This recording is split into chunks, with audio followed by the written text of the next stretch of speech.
أعوذ بالله من الشيطان الرجيم.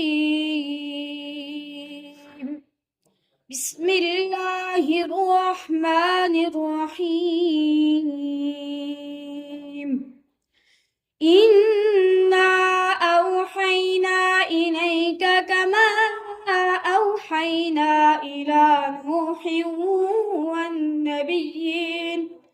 والنبيين من بعده، وأوحينا إلى إبراهيم وإسماعيل وإسحاق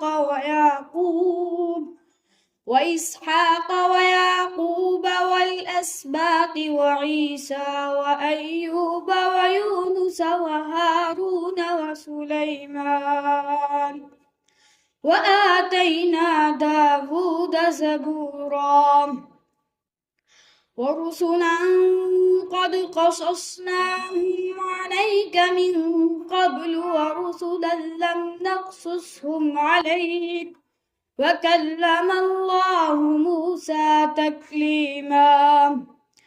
رسلا مبشرين ومنذرين لئلا يكون للناس على الله حجة بعد الرسل، وكان الله عزيزا حكيما.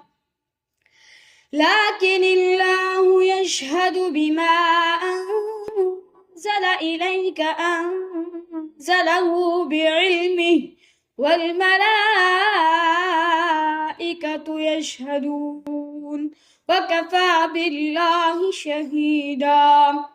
إن الذين كفروا وصدوا عن سبيل الله قد ضلوا ضلالا بعيدا. إن الذين كفروا وظلموا لم يكن الله ليغفر لهم ولا ليهديهم طريقا إلا طريق جهنم خالدين فيها أبدا، وكان ذلك على الله يسيرا. السلام عليكم ورحمة الله.